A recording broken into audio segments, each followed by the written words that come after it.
রবিবার না ফেরার দেশে পাড়ি দিয়েছেন টলিউডের অন্যতম খ্যাতনামা অভিনেতা রাহুল ব্যানার্জি। তার অকাল মৃত্যু শোকস্তব্ধ করে তুলেছে বাংলা বিনোদন দুনিয়াকে। ভেঙে পড়েছেন তার পরিবার, বন্ধুমহল এবং সহকর্মীরা। তার এমন মৃত্যু মানতে পারছে না তার দর্শকেরা। শুটিং সেটে নিরাপত্তার অভাব, অব্যবস্থা নাকি গাফিলতি? কী করে জলে ডুবে গেলেন অভিনেতা? কার দোষে বাবাকে হারালো সহজ?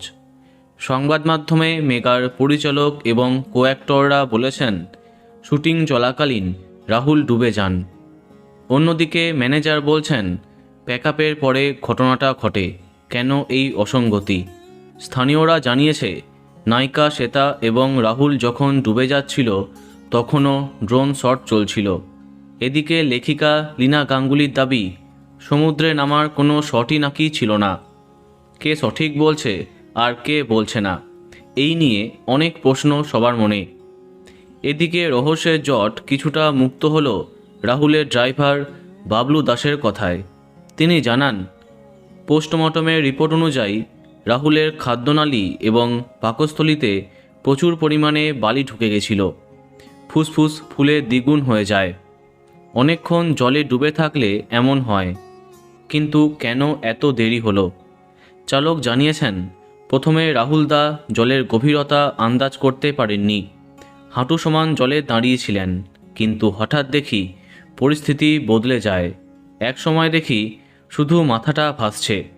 সঙ্গে সঙ্গে টেকনিশিয়ানরা জলে ঝাঁপিয়ে পড়ে।